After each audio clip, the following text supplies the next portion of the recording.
और गुजरात के मुख्यमंत्री जिन्होंने इस्तीफा दिया विजय रूपानी, वो इस वक्त प्रेस से बात कर रहे हैं, सुनते हैं। काम करने की इच्छा भी जताई है। अब मुझे पार्टी का द्वारा जो भी जिम्मेवारी मिलेगी उसका मैं संपूर्ण दायित्व और नए ऊर्जा के साथ प्रधानमंत्री जी के नेतृत्व में माननीय राष्ट्रीय अध्यक्ष जी के मार्गदर्शन में मैं अवश्य काम करता रहूंगा। मैं गुजरात की जनता के प्रति भी आभार व्यक्त करता हूं कि विगत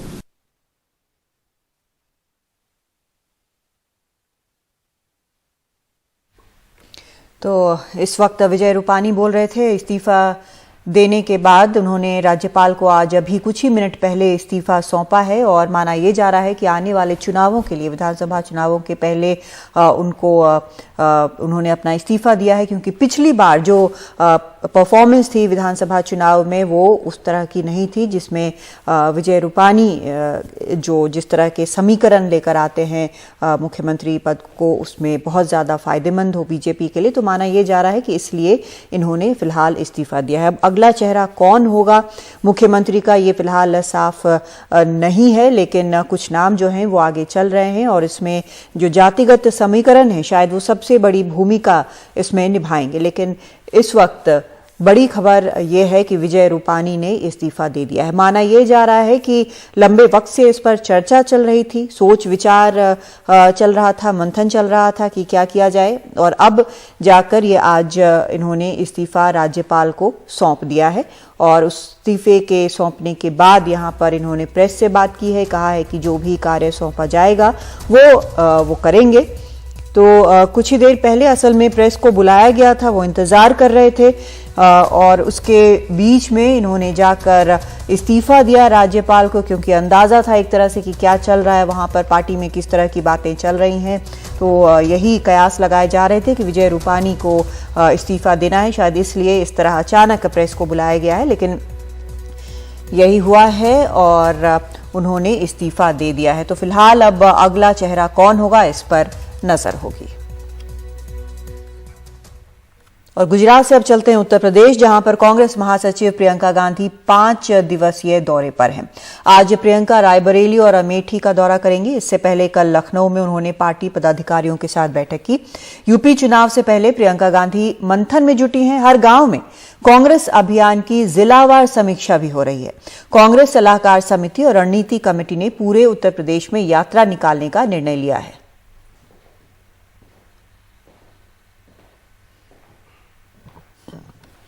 और प्रियंका गांधी उत्तर प्रदेश में हैं, तो कल बैठक में ये तय हुआ कि कांग्रेस विधानसभा चुनाव से पहले 12,000 किलोमीटर लंबी प्रतिज्ञा यात्रा निकालेगी। कांग्रेस ने उत्तर प्रदेश चुनावों का एक प्रोमो भी जारी किया है। इस प्रोमो में प्रियंका गांधी को उत्तर प्रदेश की उम्मीद बताया गया है। प्रियंका गांधी पार्टी की महासचिव और यूपी की प्रभारी तो हैं ही, वो यहाँ पार्टी की सबसे बड़ी न्यूज मेकर भी हैं। वो सुर्खियां बनती हैं और सुर्खियां बटोरती हैं। कांग्रेस ने उनके ऊपर यूपी चुनाव का आज पहला प्रोमो जारी किया। इसमें प्रियंका को यूपी की उम्मीद कहा गया है। उत्तर प्रदेश में जिस तरह जंगल राज कायम हो गया है, आदरणीय प्रियंका गांधी जी यहाँ मौन धारण करके इस जंगल राज की समाप्ति के लिए, कानून का राज स्थापित करने के लिए, गुंडा राज की समाप्ति के लिए और इस भ्रष्ट योगी सरकार को उखाड़ फेंकने के लिए महात्मा गांधी जी के चरणों में आज यहाँ मौन धारण की है। देखिए, जब सबसे निराशा ही हाथ लगती है और उम्मीदें खत्म हो जाती हैं, जातिगत और धर्मगत राजनीति करने वाली पार्टियां जब हताश कर देती हैं प्रदेश की जनता को, तो एकमात्र उम्मीद वही नेत्री नजर आती है जिसने हर किसी के मुद्दे की आवाज उठाई है। प्रियंका गांधी 5 दिन के यूपी दौरे पे हैं। लखनऊ में आज सारे दिन उन्होंने पार्टी ऑफिस में संगठन के लोगों से मीटिंग की। उम्मीदवारों को भी वो परख रही हैं। आज तय हुआ कि कांग्रेस चुनाव से पहले 12,000 किलोमीटर लंबी प्रतिज्ञा यात्रा निकालेगी। ये लगभग 4 से 5 यात्राएं पूरे प्रदेश में निकलेंगी और हम अपने जो 5 हमारे मुख्य 5 या 7 जो हमारे मुख्य मैनिफेस्टो के प्रोमिसेस हैं, जो हमारा वचन होगा, उनको लेकर के हम जनता के बीच में जाएंगे। यूपी कांग्रेस के दफ्तर में ना तो भीड़ की कमी है और ना ही उत्साह की, लेकिन चुनाव के रास्ते में बाधाएं बहुत सारी हैं। देखना होगा कि यूपी की कांग्रेस उसको कितना पार कर पाती है। लखनऊ में कैमरामैन राजेश गुप्ता के साथ कमाल खान, एनडीटीवी इंडिया। पश्चिम बंगाल की मुख्यमंत्री ममता बनर्जी ने भवानीपुर सीट से नामांकन दाखिल कर दिया है। मुख्यमंत्री बने रहने के लिए ममता बनर्जी को भवानीपुर उपचुनाव जीतना जरूरी है। ममता बनर्जी के सामने बीजेपी ने वकील प्रियंका टिब्रीवाल को उतारने का फैसला किया है। प्रियंका टिब्रीवाल ने ही चुनाव बाद हिंसा को लेकर कोर्ट में याचिका दायर की थी। ममता बनर्जी भवानीपुर की अहम जंग के लिए कमर कस रही हैं। नंदीग्राम में शिकस्त के बाद उन्हें मुख्यमंत्री बने रहना है तो विधायक बनना ही पड़ेगा। वो इस सीट से 2011 और 2016 में भी जीत चुकी हैं। बीजेपी यहां से 41 साल के वकील प्रियंका टिब्रेवाल को उतार रही है, जिनकी कोलकाता हाईकोर्ट में तृणमूल के खिलाफ चुनाव के बाद होने वाली हिंसा वाले मामले में अहम भूमिका थी। तृणमूल ने बीजेपी की चुटकी ली। जो बीजेपी का कोई नेता ममता बनर्जी के खिलाफ खड़ा होने के लिए हिम्मत नहीं दिखाया, तो बेचारी हमारा एक बहन जो गुमनाम है, वो बेचारी को खड़ा कर दिया है। तृणमूल का नारा है भवानीपुर को अपनी बेटी चाहिए। ममता बनर्जी यही वोट डालती हैं, लेकिन प्रियंका भी यही की हैं और बाजी मारने की फिराक में हैं। फरहाद हकीम को भी उन्होंने निशाने पर लिया। मुझे भी बड़ा दुख होता है ये देखते हुए कि पश्चिम बंगाल के लोगों ने जो उनको वोट देकर के इलेक्शन जिताया, नेता बनाया, उसके बावजूद भी वो रिश्वत लेते पकड़े गए थे और जेल यात्रा भी करके आए हैं। तो मुझसे ज़्यादा लोग उनको अवश्य जानेंगे, क्योंकि मेरा ऐसा कोई ट्रैक रिकॉर्ड नहीं है। और बाकी जो जनता के लिए काम करने की बात है, तो वो मौका मिला तो जरूर करके दिखाऊंगी, क्योंकि बिना मौका मिले भी मैं जनता के लिए काम करती हूँ। बीजेपी प्रियंका टिब्रेवाल के प्रचार करने के लिए स्मृति ईरानी, बाबुल सुप्रियो और मनोज तिवारी जैसे 20 स्टार प्रचारक उतार रही है।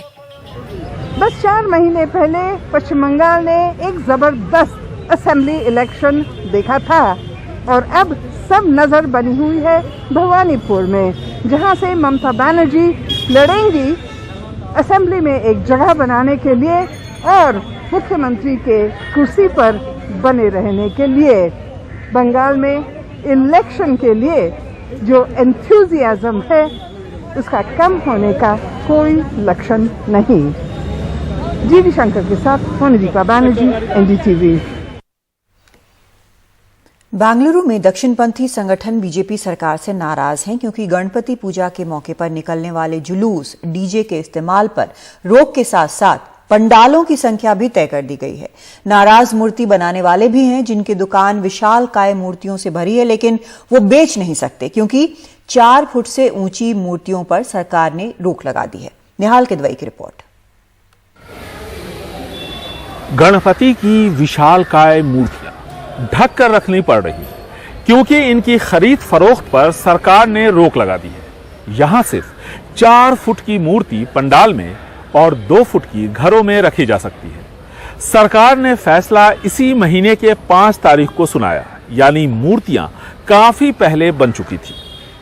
6 मंथ्स पहले अनाउंस किया तो हम भी लोग थोड़ा सेफ्टी करते, वो छोटा ही बेचना है, बड़ा नहीं बनाना है। अभी सडन से बड़ा नहीं पिटाना बोलने से बहुत तकलीफ होता है। देखिए, हर लोग गणपति पिटाते हैं। सरकार के फैसले से हुए आर्थिक नुकसान की वजह से जहां ये लोग नाराज हैं, वहीं दूसरी तरफ संघ परिवार के कुछ घटक भी अपनी ही सरकार के खिलाफ सड़कों पे उतर आए हैं।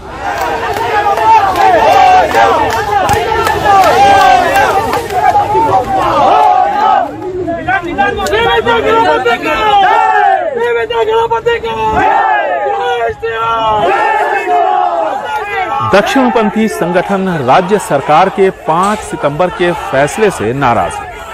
इसमें नगर पालिका को आदेश दिया गया है कि प्रोसेशन की इजाजत न दी जाए और साथ में डीजे पर भी प्रतिबंध है और 3 दिनों से ज्यादा मूर्ति पंडाल में रखने पर भी। भले ही बीजेपी की यहां सरकार है, लेकिन इसके बावजूद यतनाल जैसे वरिष्ठ बीजेपी नेता पाबंदी के खिलाफ हैं।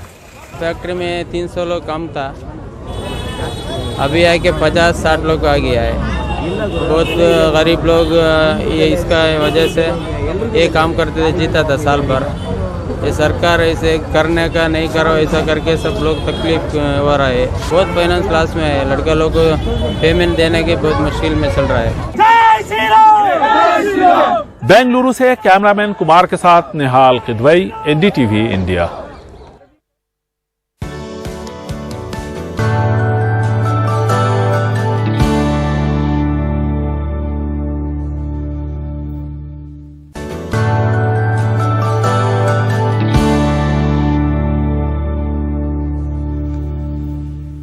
देश के कुछ राज्यों में कोरोना का कहर जारी है। रोजाना सबसे ज्यादा मामले केरल से आ रहे हैं, लेकिन उत्तर पूर्वी भारत के एक राज्य मिजोरम से भी कोरोना के मामले तेजी से बढ़ते दिख रहे हैं। पिछले 4 दिनों में यहां 1000 से ज्यादा नए केस आए हैं। फिलहाल राज्य में 12,000 से ज्यादा एक्टिव मामले हैं। वहीं यहां का संक्रमण दर 10% से ज्यादा है। परेशान करने वाली बात यह भी है कि यहां जो नए मामले आ रहे हैं उनमें 10% बच्चे हैं।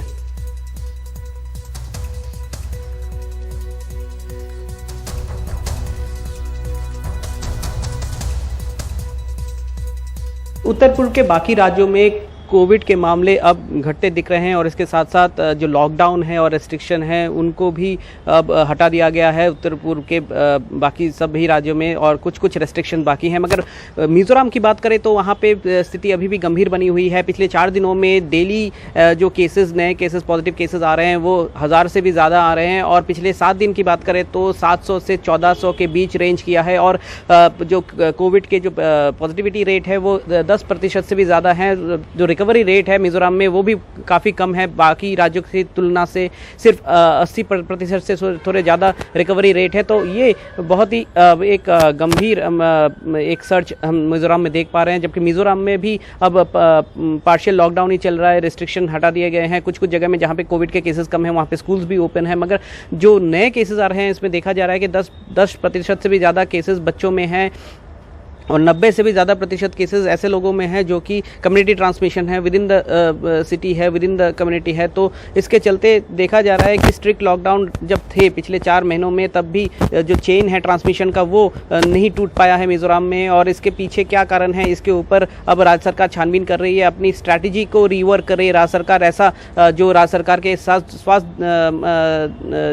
स्वास्थ्य अधिकारी हैं वो इस बात की हमें खबर दे रहे हैं कि वो कोशिश कर रहे हैं कि एक नए स्ट्रैटेजी से इसको मुकाबला किया जाए, क्योंकि मिजोरम एक ऐसा स्टेट है जहां पे कि जो टेस्टिंग रेट्स हैं वो हाई हैं। तो राज्य सरकार के लोगों का मानना ये है कि हाई टेस्टिंग रेट्स के कारण ज़्यादा नंबर्स आ रहे हैं, मगर जो चेन ब्रेक नहीं हो पा रहा है वो एक बहुत बड़ा एक परेशानी है राज्य सरकार के लिए। और इसके साथ ही मिजोरम में जो वैक्सीनेशन हुआ है वो भी काफ़ी अच्छा हुआ है। लगभग 60% जैसे जो पॉपुलेशन है उनका 1 वैक्सीन हो चुका है, और 25% के ऊपर के लोगों का 2 वैक्सीन हो चुका है। और इसके बावजूद जब नए केसेस आ रहे हैं, राज्य सरकार को यह भी देखना पड़ेगा कि ब्रेक थ्रू इन्फेक्शन मिजोरम में हो रहा है या नहीं।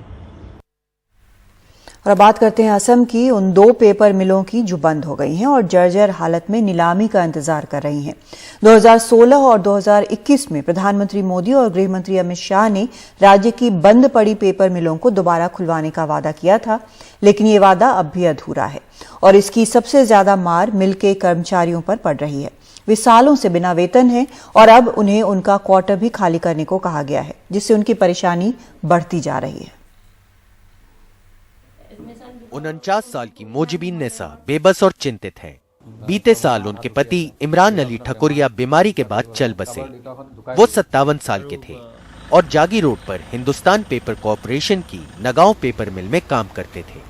उन्हें मिल के हजारों दूसरे कर्मचारियों की तरह 56 महीने का वेतन नहीं मिला था। पेपर मिल 2017 से बंद पड़ी है। एक और पेपर मिल 2015 से बंद है, जो असम की बराक घाटी के पंचग्राम में है। अब इन दोनों को बेचने की तैयारी चल रही है। मोजिबीन परेशान है कि पति के इलाज में पैसे और गहने सब निकल गए। अंत में इलाज के पैसे नहीं रहे, लेकिन कोई मदद नहीं मिली। हमने उनके इलाज में बहुत पैसा खर्च किया। मेडिकल रिइंबर्समेंट के 5 लाख मिलने थे, पता नहीं कब मिलेंगे। हम पर 5 लाख का कर्ज और है। अब नोटिस आ गया है कि क्वार्टर छोड़ दे। हम कहाँ जाएंगे? ऐसे पेपर मिल को ये दिन देखने थे। कौन जिम्मेदार है? कर्मचारी बिना इलाज के मर रहे हैं।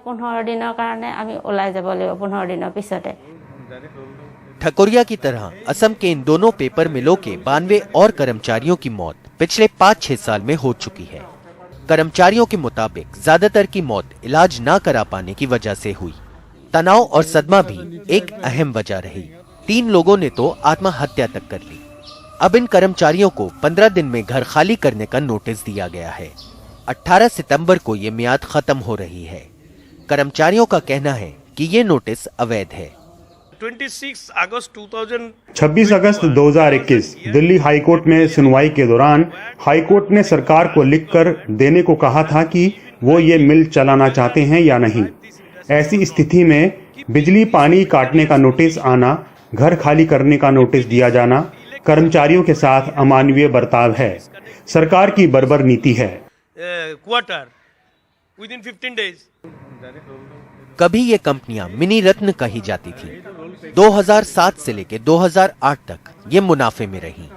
ये पेपर रोल इस बात की गवाही देते हैं कि जब 2017 में जागी रोड का ये पेपर मिल बंद किया गया था, तब भी यहाँ पे प्रोडक्शन चल रहा था और इसके बाद यहाँ पे काम करने वाले जो कर्मचारी है उनके लिए मुसीबत बढ़ती रही। हैरानी की बात यह है कि 2016 में खुद प्रधानमंत्री ने कहा था कि कंपनी बंद नहीं होगी। यही बात 2021 में गृह मंत्री अमित शाह ने भी कही।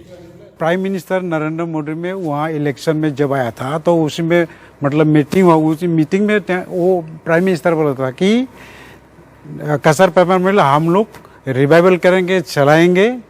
जो बीजेपी गवर्नमेंट आ गया तो ऐसा पड़ा हुआ है। इसके बाद भी, इसके अलावा भी हम लोग का नगांव पेपर मिल 2017 13 मार्च में बंद हो गया है। तो बंद हो गया स्टिल अभी तक चला नहीं। लेकिन बिफोर जो हम लोग का जो इलेक्शन था, मतलब राज्यसभा स्टेट का जो इलेक्शन था, उसका पहले मिस्टर अमित शाह ने बोला था कि नगांव पेपर 2 असम में 2 पेपर मिल है, 2 पेपर मिल हम लोग रिवाइव करेंगे फिर चलाएंगे। लेकिन जो बोला है अभी तक ऐसे है, कोई उसका कोई मतलब नतीजा कुछ नहीं निकला है, कोई पॉजिटिव कुछ नहीं है। कांग्रेस ने केंद्र से अपील की है कि इसकी नीलामी रोकी जाए, जबकि असम के मुख्यमंत्री मुआवजे की बात कर रहे हैं। कुल मिलाकर इन कंपनियों की तस्वीर देश की सरकारी कंपनियों के साथ हो रहे सलूक की कलई खोलती है, जिसका असर लाखों लोगों पर पड़ रहा है। जागी रोड असम से रत्नदीप चौधरी की रिपोर्ट, एनडीटीवी इंडिया।